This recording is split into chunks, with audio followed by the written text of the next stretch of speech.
Hello and happy summer. This is Editor Amy.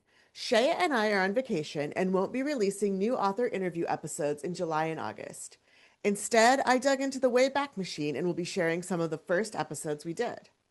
I haven't done anything to the original episodes other than add our intro and outro music as well as our branded transition images, so you'll get to enjoy the early graphics, sound, and editing. I'm going to be real with you right now. I didn't watch the whole thing before putting this back out into the world because even updating the beginning and end made me cringe a little bit. I mean, seriously, what was up with that camera angle, Amy? All that being said, there is nothing that can detract from the fun we had with this guest. Please enjoy episode 2 of Cliffhangers and Cocktails, an interview with Elizabeth Hunter. Thank you. Welcome to the Cliffhangers and Cocktails podcast with USA Today bestselling authors Amy Sissel and Shéa McLeod, brought to you by the Caftan Coven, where we talk books, drinkies, and general shenanigans. Today we're going to talk about Elizabeth Hunter's latest novel, Blood Mosaic, and we'll actually be talking about that with Elizabeth Hunter later on in this episode, and we'll be mixing up our signature cocktail of the episode, the Bloody Bellini, checking out our Oracle deck, and giving you some witchy tips. Yeah.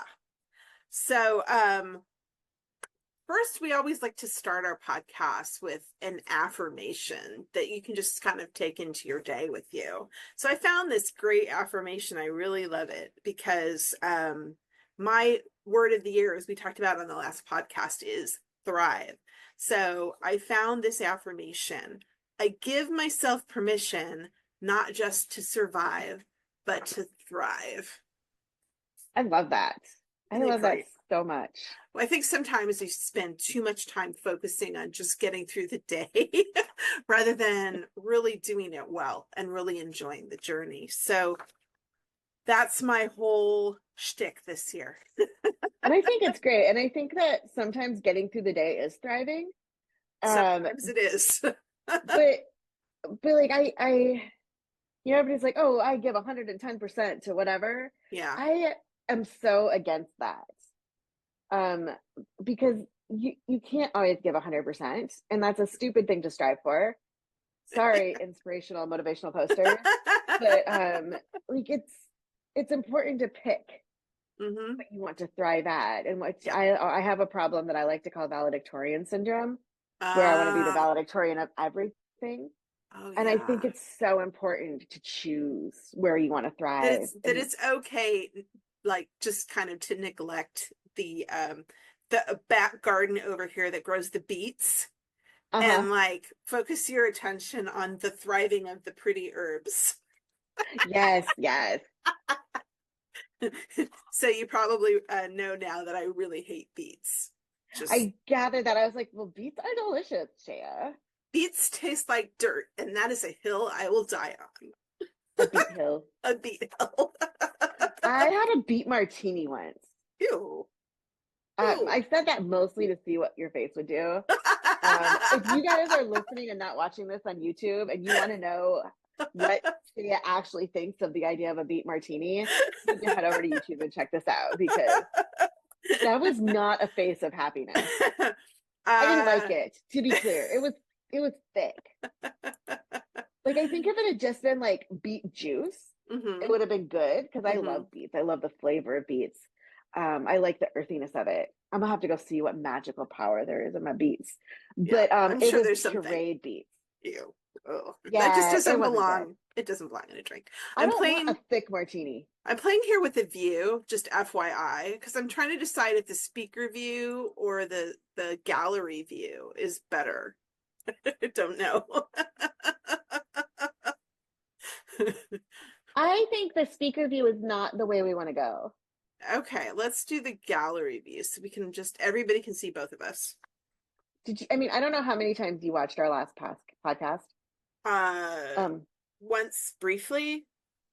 Okay, because I watched it about 15 times as I was editing, and I found the speaker view to be difficult to follow, because sometimes it wouldn't switch right away. That's what I'm noticing, is it wasn't switching, and I realized that after the last time, and I realized it just now.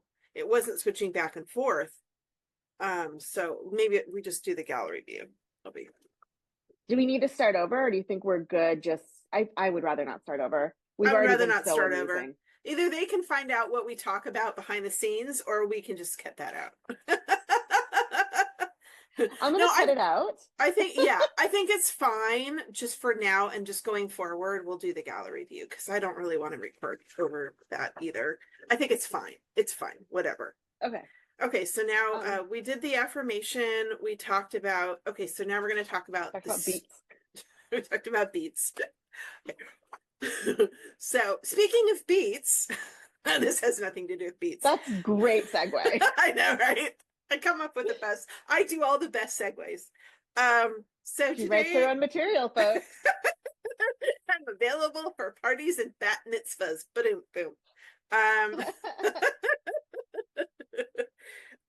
Yeah, so today, cool stones. Are you wearing any cool stones today? Oh my God, I would love to tell you about all the cool stones that I'm wearing today, except that you aren't wearing so any? I'm not filming at home, which is why the angles are all a little bit weird. And I know the sound was weird in our last episode, and my sound probably isn't any better today. Because I'm filming in this big empty hotel room. And so one of the things that is at home on my dresser is my jewelry pouch that had all of my rings that I wear every time I leave the house. The rings I wear every time I leave the house, all of my necklaces, the lapis crystal stuff that I had, and I had garnet as well. And garnet is garnet is kind of always a great stone to wear, and I'm gonna have to find something so I can always have garnet on. So all I can tell you is that I had some cool stuff. It's at home. Well, I do have the only cool, thing I'm wearing is my necklace that I never take little off. necklace. I don't know if anybody can kind of see that with the. Oh, that's beautiful. But this stone here, I believe this one up here is a garnet, a raw garnet. Nice. I'm not sure, but because I can't remember, but I think that was just like a maybe a rose quartz or something. But this one here is a fuchsite. Ooh. Fuchsite is it's kind of a green stone, but it's found with like this type of red stone called a ruby, but it's not a ruby as in a ruby. It's a different kind of ruby. I don't understand. It's like, sciencey stuff. They're like, it's a ruby, but it's not the ruby. I'm like, so basically, I really love the thing because fuchsite is about like it's a stone that sparks joy, and it's a stone that's about bringing you closer with people that you love. So I kind of liked that. I thought that was a great stone. Plus, it's really, really pretty because it's got this sort of ruby red and sort of green. I don't know if where did you get that?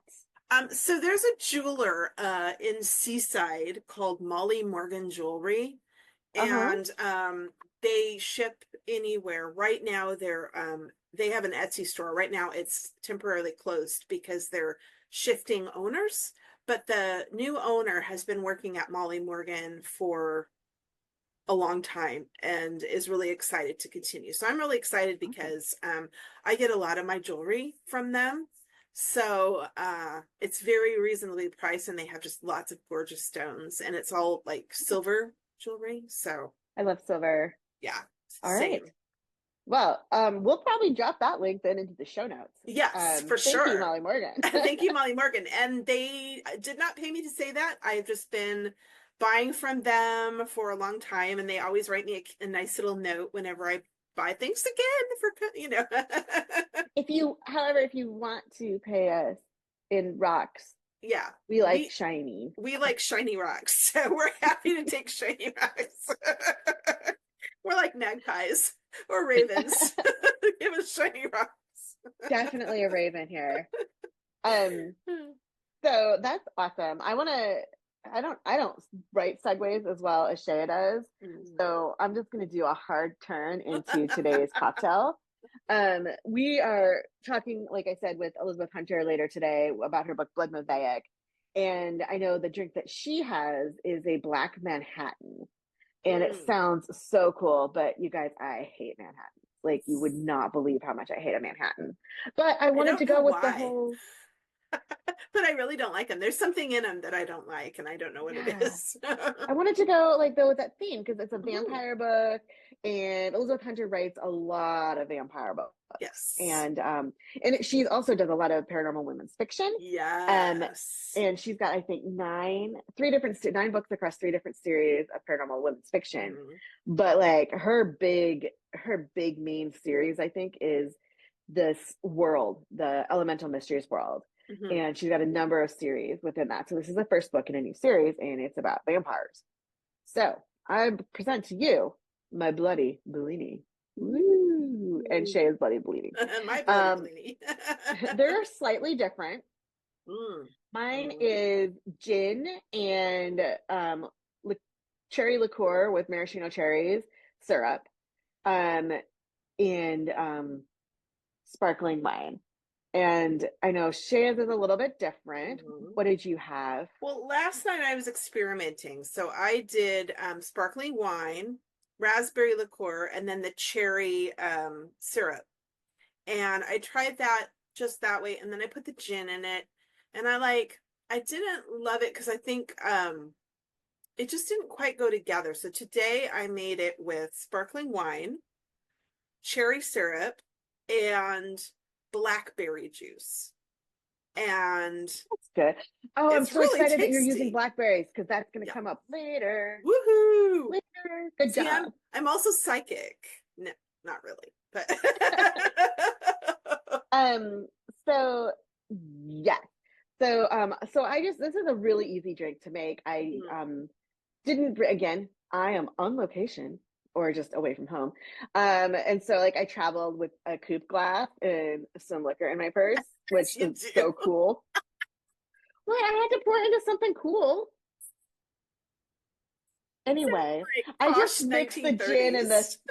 the cherry syrup in a tall glass with ice, straight into my coupe glass and topped with the bubbles. There are boozy maraschino cherries in here. You can't see Mm. them because they sunk to the bottom. But cherries are supposed to attract love, Mm-hmm. and it's just and I'm just kind of hoping that doesn't happen to me. Not trying to attract anything while I'm on vacation here, unless it's like maybe a murder of crows. I I would mean, love to be loved by a murder of crows. same. Um, anyway, yeah. So the gin, though, like gin is such a cool liquor, Mm-hmm. and gin, which was called Jennifer, and now Jennifer and gin are different, similar but different liquors. Right. But Mm-hmm. it all stems from like the juniper berry, Right. which has been used in medicine forever, basically. Pretty It's much. got a lot of medicinal properties. It Mm-hmm. was used to treat kidney disease because it's a diuretic. Um, and that's been going on since the Middle Ages. In ancient Egypt, they used it for stuff that nobody's quite sure of, I think. And then during the Black Death, doctors would burn juniper in the houses where the sick were because and then they'd stuff it into their masks. This is a And plague mask, I'm sure that really in case you didn't know what helped. that was. I'm sure juniper was very effective against the bubonic plague. Well, I think like the plague masks were actually really useful because it helped with social distancing. Sure. And then not being able to smell the I mean, bubonic that plague. right there is probably the most useful. They did believe that the scent of it, they believed at that point that some people believed at that point that airborne scents were causing the plague or like exacerbating it somehow, so that masking that with perfume would be a preventative. Yeah. Um, and it's interesting. I got a lot of this information from a couple different websites, and I'll drop the links to those in the show notes so that I can properly credit where I'm getting this info. But the juniper bush has also been used in art to Mm-hmm. represent chastity, which may like counteract the cherries here. I mean, yeah. I'm hoping. But like gin as a whole, like for like spell work and magical powers, has been used as a cleanser, like a Yes. spiritual cleanser Mm-hmm. and protection. Yeah. And I think that's really interesting, and Yeah. it makes me feel good about gin. Yes. I love That's gin. That's Like, generally how I use it in spell work, is for protection and cleansing. that's how I use it for everyday use. I just cleanse. It's like, people talk about doing those juice cleanses or whatever, which are generally done You're or like, I have detoxes. my juice cleanse. Here's my bottle of And gin. like our livers detox things naturally, but I've decided that I'm going to do a gin cleanse. I'm not sure that's a thing, but you do you, boo. No, I'm sure it's a thing. I'm sure it's a thing. Whatever. All right, anyway, I'm going to drink my drink here. Okay, drink your drink. My I drink. really like this because it's like simple to make, and you can kind of mix it up to your taste and your intention, like what you want your intention to be. Because like when I did it with the raspberries are also for love, excuse me, and fertility. Now, not just fertility like making babies, because I'm kind of like not interested in that. But fertility in This is life. Shéa's announcement. We're not going there. But fertility can also be fertility in, like, say, your career, or fertility in your like, some kind of endeavor that you're doing, whether it's art or some kind of project you're doing. So it's not just the fertility of family, it's also general fertility. So that's why I tried raspberry last night. And I think raspberry would be good with the right liqueur, but I think mine's a little too cheap. I tried a new brand that I haven't tried before, and I'm like, yeah, I don't think I'm going to buy this one again. Have some raspberry gin. Ooh, Oh, we that would be drank it tasty. once. We drank it once. We We did. made French 75s with raspberry We gin, and did. Yeah, yeah, that was really good. that was good. That was Just very you're good. welcome to Amy and Shéa's cocktail memory lane. So you also mentioned though that blackberries hmm Yeah, were part of that. yeah, I decided to try it with blackberry juice. I don't know, it just kind of spoke to me. And so this morning I have blackberry juice in there. Well, it's funny that that spoke to you so much, hmm because this episode, this is my segue, is coming out right before Imbolc. hmm And so I wanted to talk a little bit about that. And one of the fruits most associated with Imbolc is blackberries. And so when I was looking up recipes and like food that's associated with this holiday, because it is very much, we're still like doing our winter feasting kind of hmm situation. Yeah. So it's a lot of comfort foods, but a lot hmm of the drinks and desserts and salads have blackberries in them just because they're so tough hmm and they're good. Like it's hard to get out of blackberry season, I I mean, think. they're tasty. And they're so tasty. And like they're not associated with a season as much as like cherries are spring fruit, right? Like hmm or summer fruit. Yeah. And strawberries are like late spring, early summer fruit. Like a hmm lot of these berries, you just like you see strawberries and you're not like, oh yeah, that sounds like something you'd have in January.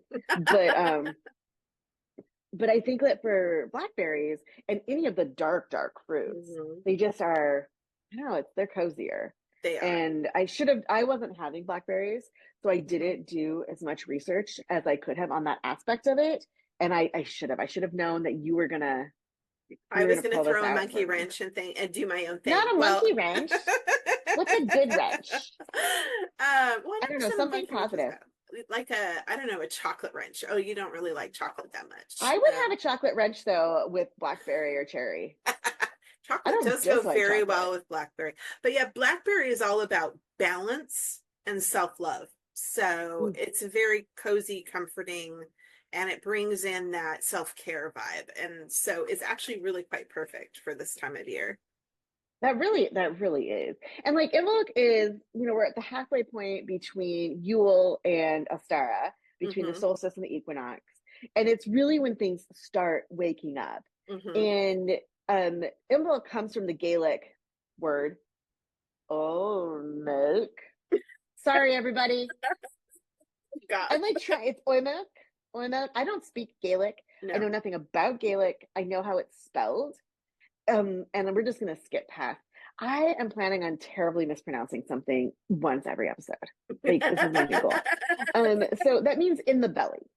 And it is from it means it's associated with lactation of ewes, because this is about the time when lambing season starts. Yeah. So it's also, so one of the big food associations is dairy food, because it's that whole lactation thing. So sheep's milk, sheep cheese is probably a good thing that I should be eating immediately. Absolutely. Sheep cheese and blackberries would go Oh my God. amazing together. Okay, listen, we Look have at to me. stop this podcast, and I have to go get some blackberries and sheep cheese Immediately. immediately. No, I'll get those later. It'll be fine.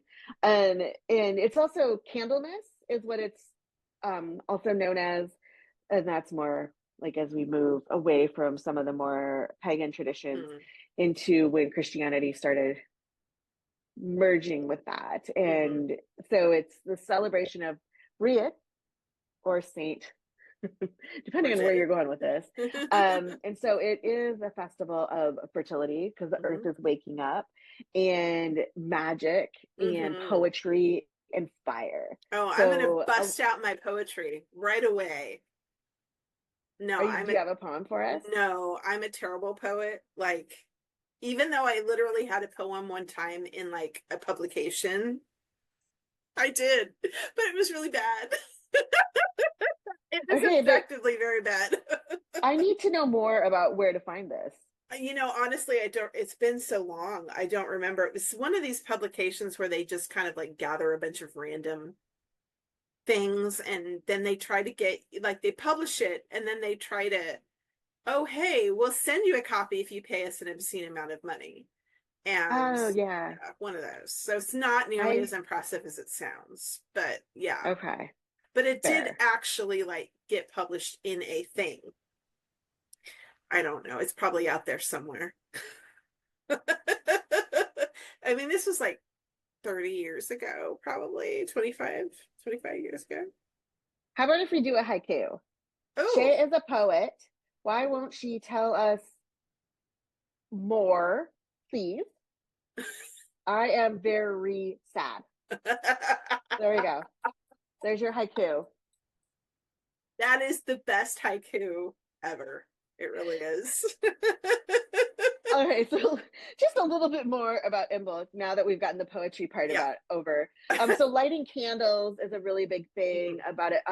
Bonfires, if you've got the space, outside space, don't do it inside. Don't light a fire in your fireplace if you have one. Make sure that you are very careful with fire, because we don't want any of that to get out of control. But other things about Imbolc is it's time to clean and purify your home, maybe drink some gin, plant the seeds of your goals and intentions for the year. And if you're a gardener, it's time to start thinking about what you're going to plant. A lot of us are still in places where it's too cold to plant outside, but it's a good time to start germinating some seeds that you might want to transfer outside. I am going to repot all of my plants next week. They all need a new little bit of love, and that's going to be part of my spring cleaning process.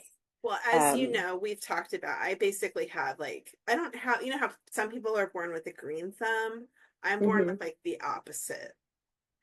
I have literally murdered cactuses. So I won't be planting anything because I will probably murder it. But I did do a vision board. So I think it's like a really cool time to sit down and do a vision board, or, you know, write up things that you want to happen, like maybe a list of things that you want to happen this year, or you want to bring into your life this year. So it's a really good time for that. It is. And I also did a vision board, and I'm not quite done with it yet. I'm still fiddling with it. As Shéa sent me hers, and I was all jealous because hers was prettier than mine. So then I have to work on it to make mine prettier. But the other thing that Shéa did that I think is really great was that hers is specific. Like mine was like, oh, I want these things, like this general amorphous thing to happen. And I don't think that's specific enough. Mm. Like, I don't think that we need to be so specific that we're like on the 13th of February, 2025. I would like Precisely. $13.36 deposited into my account by the universe. yes, and every minute thereafter. Like, but there needs to be more specificity than I would like to be successful as an author this year. Because Yeah. that's what does that mean? Yeah. Like You need to success get- to me in 2025 means more than it means a different thing than it did in 2017. Right. And success to me is going to mean a totally different thing than success to you. So I think like you need to kind of be a little bit more specific with the universe as to what success looks like to you. Mm-hmm. And so have a think about what success would mean to you this year and in the future. Like, what does that look like? What would make you feel like you've reached that success? And of course, like you said, as the years pass, you know, and you like being successful as an author looks very different to me than it did when I first started in 2011. In 2011, success was when the first 8 people bought my book, and I was like, oh my goodness, you know, it looks very different now. So yes, I would like to sell more than 8 books this year.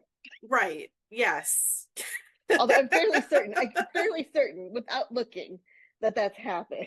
Yeah, I don't need to look to say that's happened, but yeah, I kind of like need to keep the lights on and things like that. So Yes. I need to sell more than 8 books, but it was super exciting in 2011. No, for sure. I remember like I published, it's been almost exactly 8 years since I published my first book.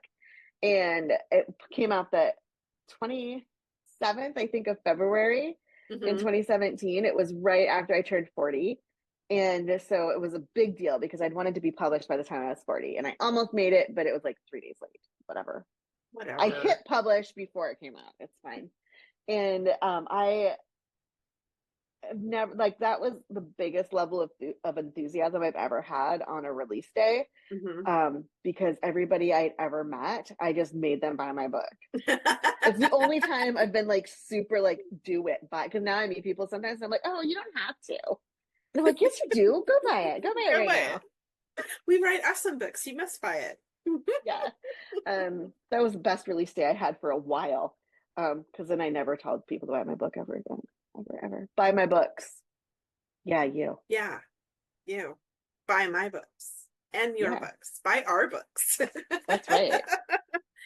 At some point, we should probably talk about our books a little bit more in depth, but we're not going to do that today. Today has been all about Elizabeth Hunter. So I'm really excited to welcome Elizabeth Hunter to our show. Elizabeth is an 11-time USA Today bestselling author of fantasy and romance. She's based in California and Addis Ababa. She's published over 50 works and sold over 2 million books worldwide. She's the author of the Elemental Mysteries, the Erin Chronicles. Some things, you know, you don't ever say them out loud and you only read them in your head. And then you worry. You said it right. Okay, great. Thank you. The Shadowlands series and many other works of fiction. And not only is Elizabeth an amazing author, and full disclaimer, I do edit for her. So I get to see all the books like ahead of time. She's also just a really wonderful person. And I'm really excited to have her here today to talk about her newest book, Blood Mosaic. Welcome, welcome. Thank you so much. Thank you for having me.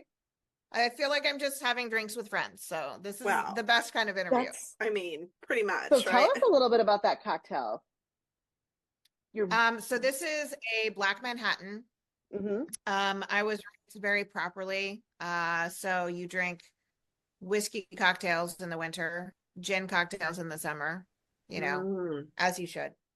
So a Black Manhattan is really just like your classic Manhattan. But instead of using vermouth, you use an Amaro, which is an Italian liquor, and a little bit of bitters, and it has a lovely, lovely, delicious cherry garnish, and it's delightful. I enjoy it. You have to like whiskey, though. Just I like a whiskey. I mean, I'm breaking Not some everybody rules does, here. and that's okay. I'm What? very specific with my whiskey. I don't like rye. I don't like bourbon. Mm. But so I'm breaking some So rules this here, and I'm drinking properly, gin. you should use a rye whiskey. This Yeah. one you should properly use a rye whiskey. But I didn't have. I'm out of rye, so I just used Jameson's. So. Oh well, I could have done that. Love Jameson's. Yeah, Jameson's. Oh, now I'm bummer. I'm I bummed. I think looked up the recipe. I think the reason I don't like Manhattans is like, don't they usually use they don't use sweet vermouth, they use the dry vermouth. Use a dry vermouth. And I don't like dry vermouth. Use what you like. So I can do what I want. Not like you can use a sweet vermouth if you want.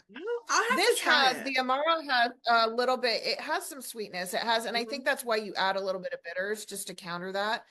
So it's a bittersweet cocktail, and it has some kind of caramelly flavors as well, which makes it just it's a nice sipping cocktail. It really is. I enjoy it.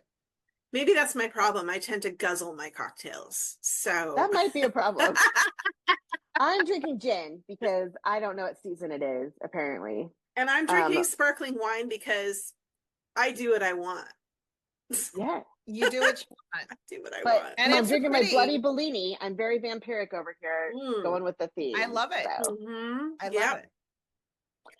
So let's talk a little bit about your author journey. Like, when did you begin writing? I am an old lady indie publisher at this point because I published my first book in 2011.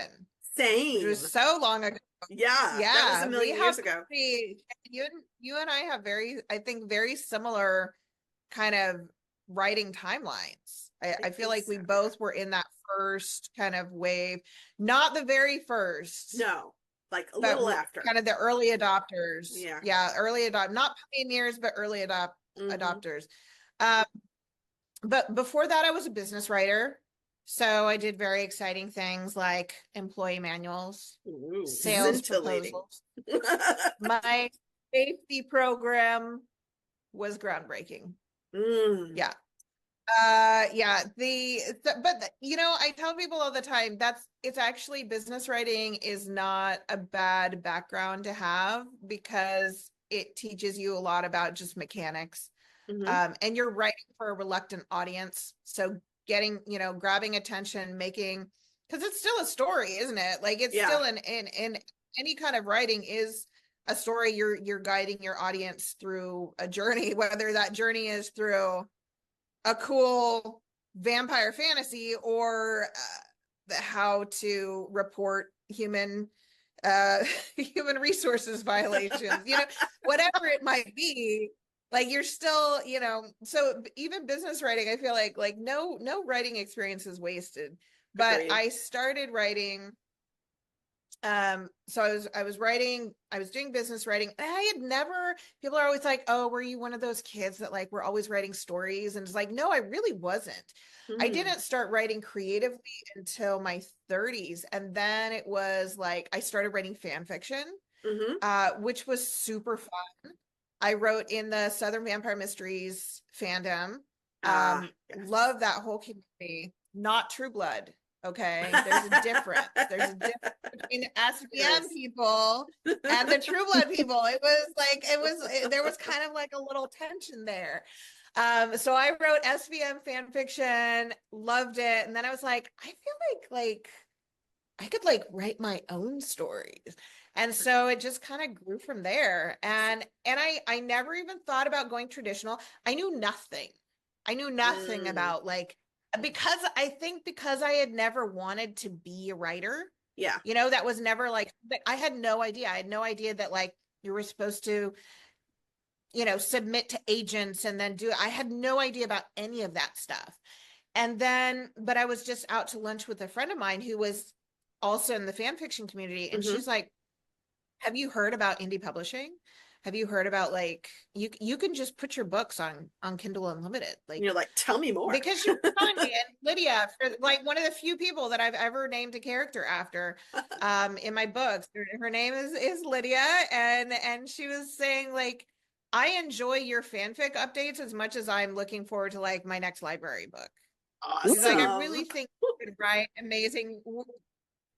I really think there's like a market for your fiction. Like you're a really good writer. And I was like, wow. And so I genuinely like, I put A Hidden Fire, which is my first book. I put A Hidden Fire up on Kindle. This was before KU. KU didn't even exist then.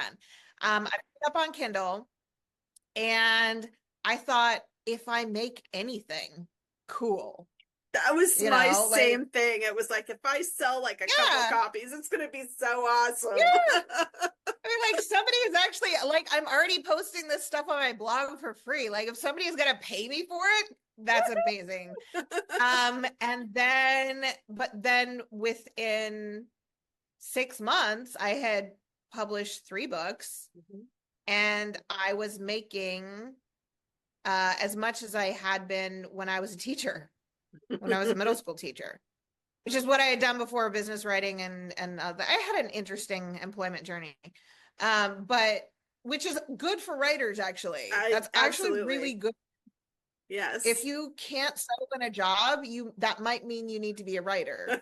That's my life. That's my life but like I got so lucky, you guys. I feel like and I think anyone who doesn't acknowledge that luck plays a part in all of this is full of it. Because there's just an element of luck involved. Yes, you can plan yes, you should have a business plan and be a professional and work hard and work on your craft and all of those things. But I know amazing writers who don't sell as well as I do. Yeah. That are as good as storytellers or better. Yeah. And so to not acknowledge that like part of this is just luck is nonsense. You have to.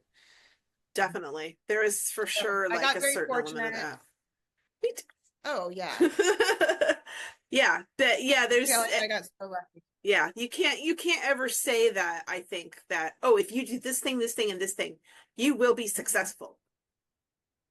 I mean, because luck always comes into it too, which for me is, manifestation universe stuff. But so tell us a little bit more about this book that we're talking about today, Blood Mosaic. Tell us kind of about the setting and the characters and kind of how you came up with it. So this is a vampire fantasy novel, contemporary fantasy. If it was 10 years ago, we might call it an urban fantasy. Even though it's not entirely in an urban setting. But it is about it is a first in series, but it is in a larger elemental vampire world. So the book I mentioned, A Hidden Fire, was the first one in that universe. Okay. But I structured the series so that like there's different entry points. So there's like series within the universe. Right. So this is a first in series. If you've never read any of my books, you can totally pick this up, read it. You're not going to get lost or anything. But it is about 2 characters. The female main character is a human bookkeeper who is, I think, very relatable. She is dealing with employment fraud, you guys. That's, isn't that the promise of any amazing urban fantasy? Dealing with employment fraud. Employment fraud. It's a compelling. It's so problem. Sexy. No, like it's so sexy. That's what I hear all the time. I'm like, oh my God. I've got embezzlement in at least one book, so I'm there. Yeah. So she's a bookkeeper, and she has been unknowingly working for a vampire and embezzling money. And she didn't realize what she was getting into. And then stupidly, her old boss doesn't pay her. Well, see, now that's just dumb. If you're going to make somebody do bad things, exactly. That is the first rule of organized crime. Always pay your bookkeeper. So she tracks down kind of the big boss, who is the male main character, and that is Oleg, and he is a fire vampire, and he's the vampire lord of the Coven Rus. So this is all in Eastern Europe, the Black Sea region, primarily. Ukraine, Southern Russia, Romania, that whole area. and he kind of rules, and he's very old. He's over 1,000 years old, and he rules kind of this entire area. So there's a little bit of organized crime vibes going on, but he's mostly legitimate. And she tracks him down and basically says like, hey, I didn't get paid. I want you to pay me. And basically like calls him out and says like, listen, I want my wages. And she realizes, and he realizes that, oh, she knows about the embezzlement, because his daughter, his vampire daughter, was the one she had been working for, and she had been stealing money from him. And so Tatiana, our female main character, she knows where the money is. And so they strike a deal. She still has no idea that she's striking a deal with a vampire. She strikes a deal and immediately knows like, oh, this was probably a very bad idea. But like, you got to pay the rent, right? And so she gets drawn into this very complicated world, borderline criminal. And she's just like, I'm just trying to do my job and get out of here. And then, of course, everything kind of goes to shit. And of course, there is this amazing sexual chemistry between the two of them. This is a much hotter book than I usually write, because they do just have a very intense physical connection. The chemistry is all over the place with these guys. And I don't want to tell you too much, but it definitely it ends on somewhat of a cliffhanger. There's 3 books planned. It's a complicated, messy, delicious relationship. And I think readers, like, it's one of those things where there's no good guy, there's no bad guy. You love both of these characters equally, and they're both super messed up. And so I love writing complicated, messy people. Yeah, well, aren't we all complicated and messy?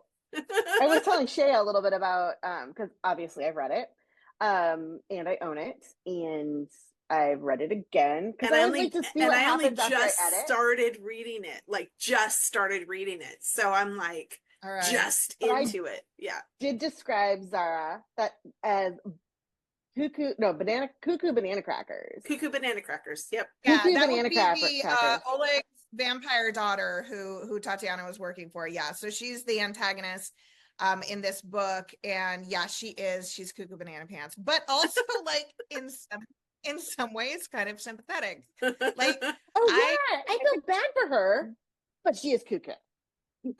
Yeah. I was talking with Amy, and I was talking with another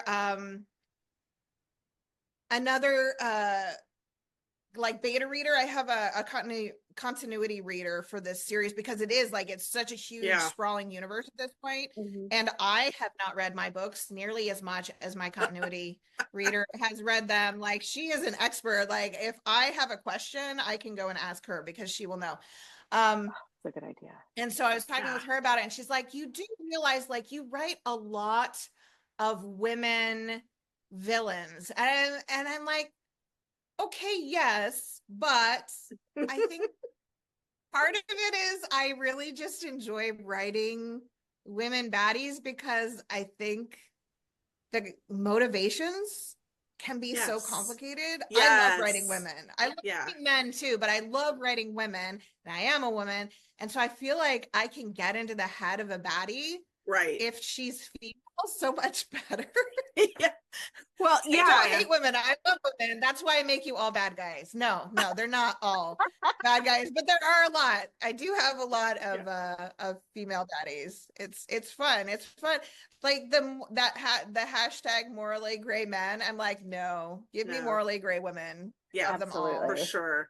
I think they're just much more complicated, complex, and interesting, most specifically in fiction, although in real life sometimes as well. But I'd rather deal with a woman villain in real life.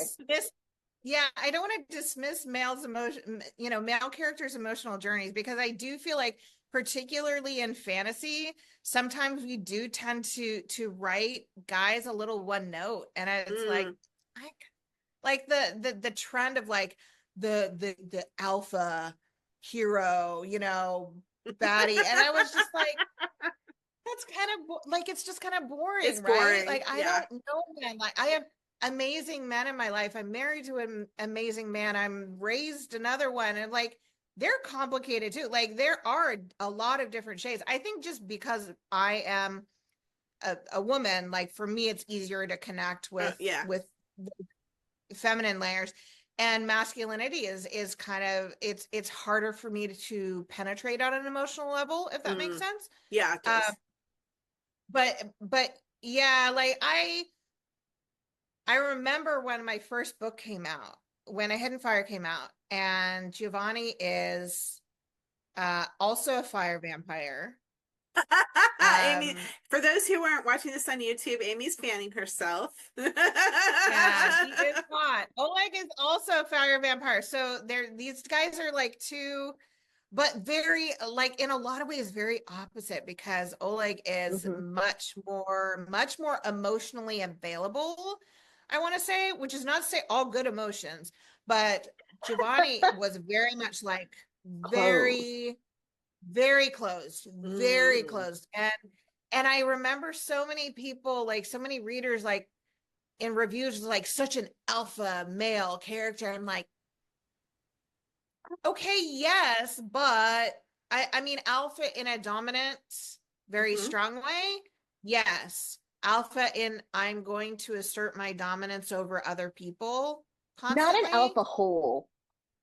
Yeah, Not that. he's very quiet. That's the thing. Like, and I think honestly, most, and this is probably a reflection of my own experience, but the strongest men that I've ever known in my life are usually pretty quiet. Oh yeah, they don't shout. They don't need to. And I would say that's something that Oleg and Giovanni definitely have in common. Like Oleg isn't gonna shout because he's just going to get in there and do what he wants to do. Whether Tatiana likes it or not, which is like, that's an issue, right? Right. That's something issue that's if you're building a relationship. Yeah. I don't want to put be spoilers out there, but that's something that will come up. What's the most interesting or unusual research that you've ever done for a book? I mean, anything we all do, like people are watching our searches because we're authors and we search for weird stuff. I'm on a watch list somewhere, I'm sure of it. Like, generally speaking, a very common search that I do just for my own for my book series would be like how to sneak into various countries without being allowed in, which I'm sure has put me on several watch lists.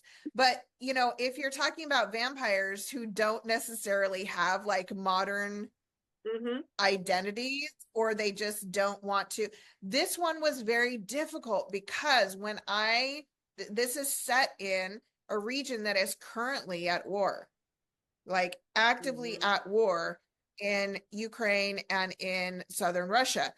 And but it had to be set there because when I started setting up this series, it was 2013 and there wasn't a war going on. And so, and yet negotiating. Now, this book does kind of go in the past. So this is set not in the present day, but about in 2013. And so it was going back and researching, okay, what could you fly a private plane into Russia from Ukraine at that time? I decided that yes, you probably could if you paid off the military.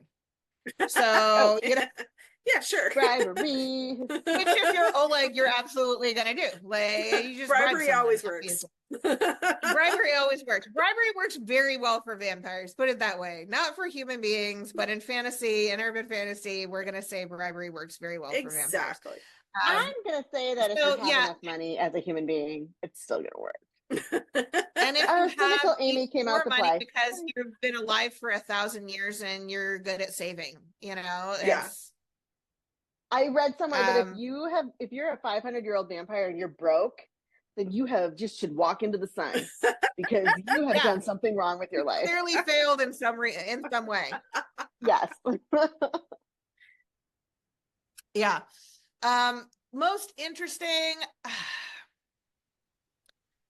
I met my husband on a research trip, so that was very interesting. Mm-hmm. Yes. Way to come home with a souvenir. Yes. Yeah.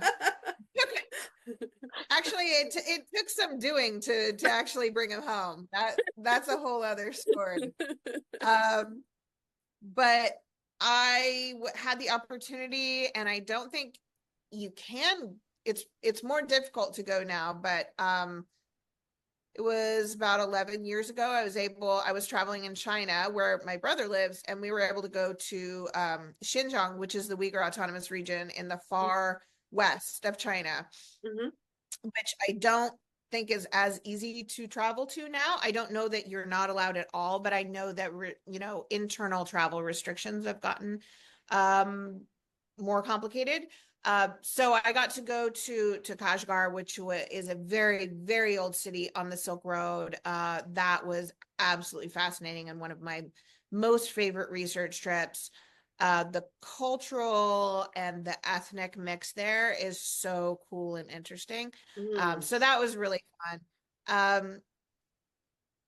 And then Ethiopia, I've traveled very extensively in Ethiopia now, and it's one of those countries that I think no matter how many times you go, you're always going to discover something new. It's just, you're talking about the cradle of humanity. The age, the depth of culture, the language.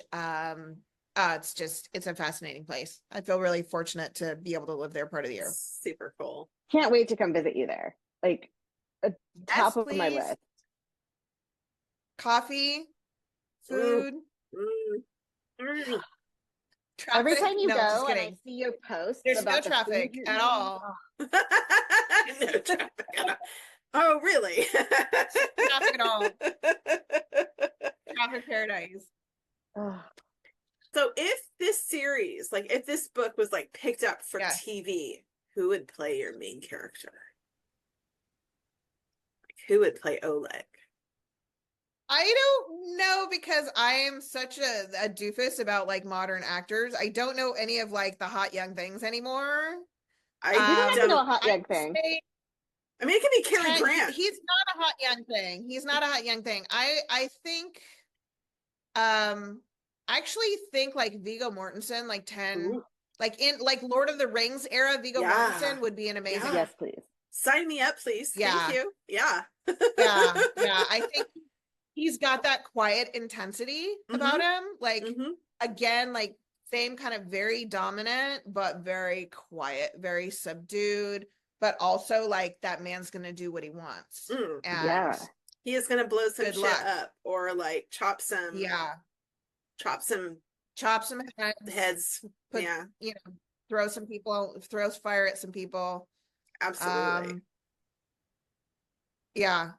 I'm trying to think about who I would pick to play Tatiana, and I got nothing. Because again, I don't know the hot young things other than us. Yeah, and she is quite young. She's I think 28. 26.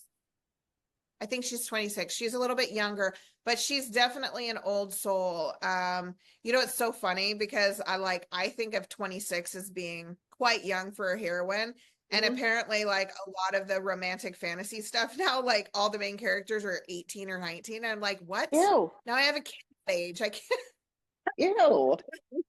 That's nothing. That's nothing. You're a baby. I think back to when I was 18 or 19, and I'm like, oh no, oh no, no. Yeah. On the one hand, I don't want to condescend to young people, because I think young people I think my son's generation is so incredible. I think there's so many amazing, cool things happening with his generation. I agree. But just on a life experience level, Tatiana is 26. She's been very much a caretaker to her mother and her entire family for, basically her entire adult life, which is short, but feels long when you're a caretaker. And so I definitely would call her an old soul. So, You know what? I just Elle Fanning, maybe, Oh, yeah. as an Yeah. actress. Yeah, I think she's young, she's blonde and blue-eyed, so that's Tatiana. And also like I think she has that ability to be like, she looks very kind of like bright and young and innocent, but she has that old soul in her Yeah. eyes. She has that real I think depth. that, Yeah. yeah, definitely. So I think she might be a good, that would be a good pick. Mm. I I want to think she's watch just this really so badly. good too. What? Like, I'm like, I yes, really want this. I where want do we this to watch happen this? now. Who do we have to No, bribe? I mean that would be cool, but it's, yeah, that's complicated. And I also I just think like doing any kind of adaptation of fantasy is always so complicated and difficult, because any fiction, right? The book is Mm, always better yeah. because we have it in our minds. And I think particularly in fantasy, it's so hard to nail it because um the special effects and the magic systems and all of this, this, like, in particular, this world is an elemental. So in this fictional universe, which again is big, this is first in series, but it's a big fictional universe. So every vampire is connected to an element. Mm-hmm. And they have like this kind of hidden connection to earth or water or wind or what have you. So there's not that, this might be like easier to adapt than like the Erin Chronicles, which is Mm-hmm. my series that deals with like fallen angels and all of that. And they have like tattooed magic systems where like the tattoos glow. And so there's not as obvious a magic, but like it's still hard to do fireballs shooting from somebody's hand, Sure. like, and make it look not cheesy. Yeah. So Yeah. I gotta say, like, one of the things I love most about Elizabeth's writing is her world building is like the most incredible thing. Oh, Like, yeah. she's got this massive world with all of these spin-offs. It started with A Hidden Fire, and like all of the series that are related to that and that are interconnected. The world building is so amazing. And thank you. like cannot I cannot think of very many other authors that make this incredible world that it's I don't even know if I have words as a writer. I don't know if I have words to speak about how good her world building is. Like, it's such a major skill, and it's incredible. So if you haven't read anything by Elizabeth Hunter, like this, and you love good world building and fantasy, this is where to go. Like, the first book that I picked up was the first book in the Erin Chronicles, and that's really good. And that series is amazing. Everything, I've read every book Elizabeth's written. Did but you hate like, me? what? Did you hate me? The end of the scribe. Do I have this? Well, this isn't old. This is the old cover. This is probably the one you got. Yeah, that's the one I have They're on the shelf at right home. now, but And yes, I what? hated you. Yes, I hated you. Yes, it was pain at first read, but also Did I I heal never you stopped reading your though? books. Did I heal you? Okay. You can You have hate me as long as I heal you. I have read everything you've written. There's a couple things that I do hate about you as an author, things that you've done. I didn't like the shade Yeah. she threw at Caftans in the paranormal women's fiction series. What was it, Illyrio or something? Vista Delirio. Vista Deliria, that's it. Yes. And yet I love a caftan. Don't get me wrong. I own many of them. I laughed so hard when I read her griping about the caftan and like the bed sheet. Like there is an element. Okay, to be fair, I wear caftans around my house. If I had to wear them out in public, and I have worn them out in public, but there's a certain amount of like free boobing, so to speak. yes. That I'm just like, I'm not sure I'm entirely comfortable with that. Like, I like a little more security when it comes to being out in public. So the Vista Delirio series, I have to say, like, that is just my love letter to Palm Springs and the weirdness that is Palm Springs. I loved that. Literally series. So 2 good. days ago, my sister and I were working in the kitchen and it was cold. I live in an old house and it's an old Spanish house. And so it's very hard to heat this house. And it does. I live in Central California. I'm not in Southern California. Thank God right now. But I live in Central California, and so we're quite close to the mountains. So it does get very cold here sometimes. And we were both like, and because I have an old house, I actually have a fireplace in my kitchen that is a wood burning fireplace that we still use. Wow. It's the most effective thing for heating that part of the house. And so we were in there like huddling by the fire and working. And she looked at me, she's like, you know what would make all of this better? If we were in Palm Springs. I'm like, you're so right. It would be so much better. We were in Palm Springs. We love Palm Springs. But I will say one of the things I love most about Palm Springs is how weird it is. So all of if you like Shéa, if you like Amy's stuff, like their paranormal women fiction is so fun. And like writing older heroines is totally my jam. I love it. It's so funny and it's so relatable and I love it. But like all of my I have 3 different trilogies of paranormal women's fiction and they all are in different parts of California that I love. So like my first one was up in the mountains in the Sierras. My family has a cabin up there. So I've spent a lot of time up in the mountains. That's the Glimmer Lake series. And then the Central Coast, I have family over there, and so I spent a lot of time on the Central Coast. And that's the Moonstone Cove series. And then Vista de Leo is named after this very kooky fictional neighborhood in Palm Springs, where like there's random ghosts just like wandering around. Because of course there are. It's Palm Springs. Why not? If you were going to spend eternity somewhere, wouldn't you like spend it in Palm Springs with crazy somebody who may or may not be like Marilyn Monroe? Yeah, exactly. Totally. And then also like, but also like purebred dogs and llamas because of course. Why not? Because why not? Yeah, that was great. So if you know me, you know I love dogs. And so the 3rd book in that series, I feel like we made a big jump, but paranormal women's fiction is fun to talk about. So the 3rd book in that series is 100% my homage to Christopher Guest's amazing movie, Best in Show. Oh my God, that movie. What is more hilarious than a dog show? It's so And I have actually been to dog shows. It was hilarious. And like put a telepath in the middle of a dog show. I didn't make her animal psychic. In retrospect, I should have. Obviously, I should have made her an animal psychic. That would have been so funny. Now, maybe I need to write another one. No, do it. Just to have an animal psychic.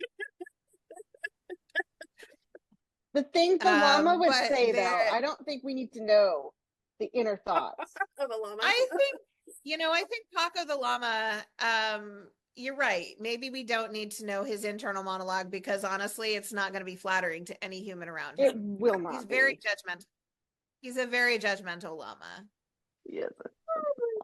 Actually, no, he's an alpaca. So he's even more, he would be judging us for calling him a llama because he's an I'm alpaca. so sorry. Paco, please. Yeah, Paco the alpaca. Yeah. Can't believe I got that wrong. I'm so embarrassed. I know. I can't believe I let it slide. Like, especially considering my hair, which is very alpaca-ish. Got the best hair. We could go on about So your do hair. you like curly bang? Huh? You can't unsee it. Oh, yeah. Well. Yeah. Alpaca-ness. Yeah. So what are a your couple plans years for the ago, rest of the a friend of mine texted. Sorry? Go ahead. No, please continue. Oh, I just said a friend of mine texted me a couple years ago and said every teenage boy looks like an alpaca now. And I'm like, you're not wrong. Yeah, with the you're little not wrong. Curls on the top of the head thing. Yeah, with the curls on the top. Which is like coming from a curly-haired family. Both of my brothers had curly hair in high school and they kept it so short because that was the Abercrombie era, right? So straight hair was everything. The straight floppy, surfer hair. And they're like, we missed out. If they would have been teenage gods had they been teenagers during this era, or at least I'm sure they wanted to think that. So what are your plans for the rest of this year? This year is so new. What are your plans for 2025 in terms of writing? I actually do have a plan. I actually can tell you what my plans are. Usually it's like, well, I'm going to work on this thing and then that thing and then the other thing. But I have two, I will grab the other one. I have two first in series, right? I have two first in series. This is a portal fantasy. First Light is a portal fantasy. It came out last year, October. Trilogy planned for this. And then Blood Mosaic came out in December. I usually don't release books that close together, but it just kind of happened that way. So I am working on these two series. These are both first in series. So like if you haven't read my books, you can pick up. If you're more of a fantasy and dragons and unicorns and fairy person, you can grab First Light. Wait, are there unicorns? There are unicorns in First Light. Yeah. There's badass unicorns. I guess. Oopsie. They're not a huge part. They're not a huge part. They're kind of background characters, but there are unicorns. Shoot. Yeah, I don't know how you Sorry. missed that. I've edited all of Elizabeth's books. Glad you weren't my only editor for this one. Listen, I edit a lot of things, okay? Oversight. It's set in Scotland. There have to be unicorns. It's set in Scotland, like an alternate reality Scotland. I was just pretending. Yes. Yeah. So that's First Light. So I'm working on the second book for that one right now, actually. Ooh, and then I'm going to work on the second book for this one, third book. So I'm just this year I'm focusing on these two series. So it's fun. It's fun to be writing something like a new fictional world. I finished my Cambia Springs world, which is my shapeshifter world. So that kind of opened things up for me to work on something new, so I'm just focusing on these two. So it's all about, portal fantasy and vampires for the next year for me. So I'm excited about that. So where can people find out more about you and your books? I am on all the places. Facebook, I have a wonderful Facebook group called Hunter's Haven. So please check that out. I am on Instagram. I'm going to start, I have been doing lives on Facebook, and then Facebook got absolutely terrible about letting people know when people were going live. So I think I'm going to try and do Instagram. We'll see. But elizabethhunter.com is a great place. I have a newsletter. I also have a wonderful direct shop. If you would prefer not to buy from big corporate baddies and buy direct from independent authors, you can do that if you go to elizabethhuntershop.com. I have ebook bundles there that are actually a really good deal for like some of my older series, especially if you're interested in the elemental vampire world. You should be. The new series, so all my backlist is wide and you can buy it direct from me. The new series are available in Kindle Unlimited though. So these two guys are available in KU, which if you want it, like if you're if I am a new to you author, like I totally get, like, borrow it in KU. Like I totally get that. I think KU is such a great discovery tool for readers. And then what I find is a lot of people who discover me there, like then they go and buy a lot of my stuff, my direct store. Right. So that's Elizabeth Hunter Shop. And then elizabethhunter.com is my website. So you can find more about me there. We'll be sure to drop all those links in the show notes so people can find you nice and easy peasy. Very cool. And then both of these have this very cool, these are both special edition hardcovers. If you see, this has a mosaic. Ooh, that's pretty. And then like it's even prettier when you open it. There's like little flames. Oh my gosh. If you are listening and not watching on YouTube, you need to go check this out visually immediately. Yeah, it is really gorgeous with marbleized edges and like flames. Yeah. On so this is, so Oleg is in addition to being a badass vampire lord and a fire vampire, he's also a mosaic artist. So I had an artist, my edge artist did a mosaic fire pattern on the side of the hardcover special edition. And it's really, really beautiful. And then for First Light, it has this beautiful leaf pattern on the edge. And then open it, it's And I love these printed edges because it sometimes, and don't get me wrong, like I love a sprayed edge. They're so pretty on the shelf, but then like often when you open them, like when you're actually reading, you can't really see the pattern very much. So I love these printed edge, like they call them printed edges or forced edges. So like when you're actually reading the book, you get the experience of seeing the prettiness. That's so cool. That's, that and is these amazing. are great. both available at elizabethhuntershop.com as well. Awesome. So. Well, thank you so much, Yes, Elizabeth, for thank you. hanging out with us. This has been such a fun conversation. I really appreciate you taking time to talk to us. Thank you so much for having me. It's so fun to see you guys and talk with Yay. you. And cheers Yes. to books. Cheers to books. Cheers to books. Isn't she great, by the way? She is. She's so great. She Yes. is. I was I really really enjoyed excited to talking talk to to her. her. Yeah.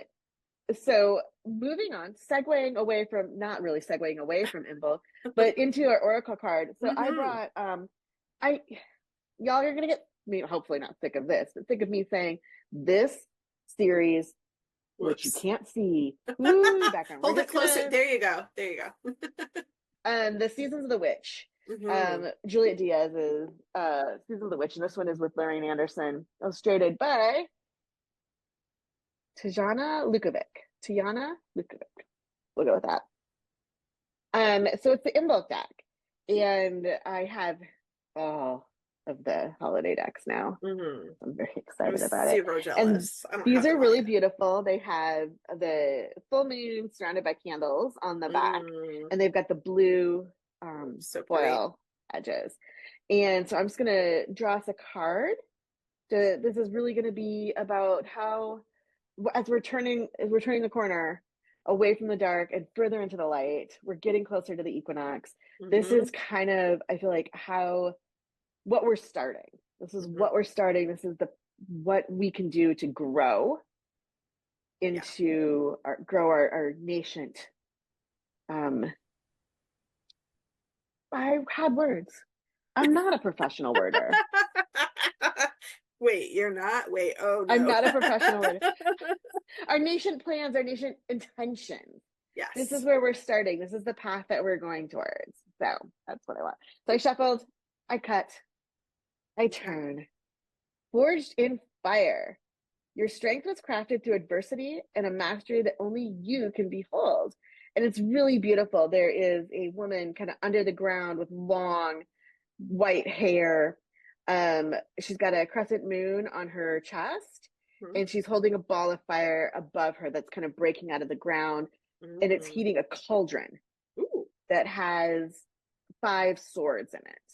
There's a moth flying over here. There's a full moon above it. There's candles all over. We talked about this being Candlemas. There's a lot of candle symbolism for Imbolc. And then the ground is just like alive and awake. There's insects and worms and everything. It's very fertile, fertile land. Nice. And there's, lilies of the valley, which are one of my favorite flowers, are growing. And they're early. So hold up the cards of the YouTubers. There we go. Oh, wow. I will also, that's fantastic. This will be on our social media. Yes. But I'm telling you what I saw. So let's see what Juliet wants us to think. That's weird. But this card is about mastery of skills, completion of tasks.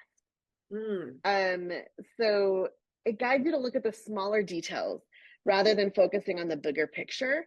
So don't take shortcuts. It's better to take the time to do something right than to try to get there faster. And I think that's it's great for literal, if you're hiking, don't take the shortcut because there's going to be a bear. Land. There will be a bear. No, I was for the landscape, ecologically speaking, if you're taking shortcuts and you're not staying on the trails, you're contributing to erosion and it makes things more dangerous. And also you're missing out maybe on some good views. And so doing things right, maybe it takes longer, but it makes it better. It makes it stronger. Yeah, it helps with that mastery of skills, and it makes you stronger. And you don't want to miss out on something. You never know what you could miss out on if you're trying to shortcut through life. That's very true. Because usually when I'm not shortcutting through life, like literally speaking, I get often lost. But that's when you find the most interesting things. That's true. My daughter and I have been talking a lot about going on a road trip, and she's opposed to it because she's no fun. And that doesn't matter. I'm gonna trick her into it. It's cool. I'm her mom. But I want to go to South Dakota and road trip there. And I grew up in South Dakota. It's not, and my next book series that I'm writing, it takes place in Western South Dakota. So it's research, and also going to see some friends, and taking her on this journey as we're getting ready to perhaps leave the country. And one of the things that I remember, and she is not into this idea at all, but again, she doesn't have a driver's license, so we'll see what happens, is my dad grew up in the Black Hills of South Dakota, and we would get in his pickup and just drive. And we did this everywhere that we went. We call it taking the scenic route. Where we'd see a road, or like, okay, like which way? And we'd take turns picking a direction, straight, right, left. And sometimes that ended poorly. One time we got to a road and it just ended, and we were already on the part of the road that was just grass with tire tracks. And so we had to reverse like for 1.5 miles. Oh my goodness. There is. And I'm not telling Liana that story, because no, probably not. At least not until she's trapped in the car with you. She's a city girl, and I'm like, where did this happen? I mean, I realize she's lived in Portland her whole life. Yeah. But like, I raised a girl who doesn't know anything about growing up in the country, and I'm like, it is time for that to change. Let's have some fun experiences. And she's like, oh no, thank you. Well, here's the funny thing is that I was raised kind of between the two worlds of city and country, and my family is very into country. They love a country drive. We did this so often when I was a kid, so many drives. Sundays were often just random drive. Oh, let's just go. And it was that same thing, you end up in the sticks with banjos playing. But I am a city girl, like to the bone. Even though I know things like how to start a fire, how to cook over a fire, how to grow a garden, even though I kill everything. I know these things, but if there's an apocalypse, you want me on your side. Yeah, well, I will tell you, like I can make soap, for instance. And yes, I do know how to make soap without, the fancy modern way, technically. But awesome. But like, why? Well, I can kill animals and make them edible. Yes, and I'm very good at growing things in the ground. See, I will need you for the growing things in the ground. Absolutely. Because I'll make soap, you grow things in the ground. I'll be the hunter. Hunter. The hunter. Listen, I'm almost done with my cocktail. Oh, so I'm getting low here too. So that might mean it's time to wrap things up and say goodbye. Maybe it is. I think maybe it is, because we are going way off topic here. Way off topic. Sorry. Yay, in book. Go be strong. Start your journeys. Do some cleansing. Drink the gin, or check out whatever you want. Check out Elizabeth Hunter's books. We're going to drop all the information, how to find her books, in the show notes. We're going to drop the recipe there. We're going to drop all the stuff, how to find us, how to find the Oracle decks. Smash that like button. Please share this with your friends and your families, and I don't know, your work acquaintances, your mortal enemies. Subscribe. What did the werewolf YouTuber say at the end of his live stream? I don't know. Like and subscribe. Oh no, that's not right. All right, bye everyone. Thanks for listening.